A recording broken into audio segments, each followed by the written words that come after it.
batez ere eskualderako sortu ginela, eta kooperatiba egintzaren balioetan oinarritzute konpromisue, konfixantzi eta pertsonak erdigunien ipinitze.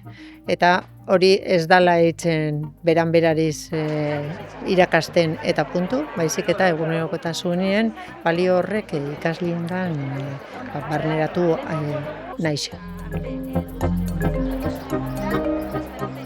Nik uste dut ideia bat gelditxo dela batez be indartzu azpimarratuta. Eta da eskualde honetan daukagun elkarlanerako jarrera eta zenbat proiektu itzen dugu zen danok alkarregaz lanean.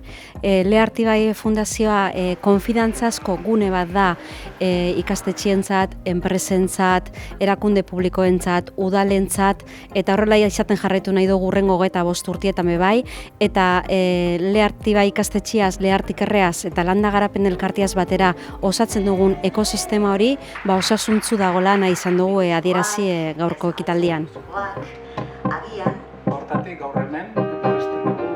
Oso harro nago komunitate honetako parte izateagaitzik eskualde honetakoa, eskualde honentzako gure alorretik, hau da hezkuntzatik gure zati txikitxoak ematea.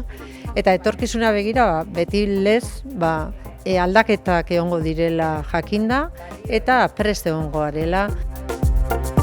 Da industria pizkanaka pixua galtzen ari da. Orduan berrindustrializazioa eta baliokate berrizak eraikitzea eskualde honetan erronka garrantzitsuenetariko bat da. Eskualde hau biztanlia galtzen ari da, erronka demografiko horren aurrean bebai talentua berton gelditzea, berton mantentzia, behar dugun talentua bilatzea, beste erronka potolo bat da.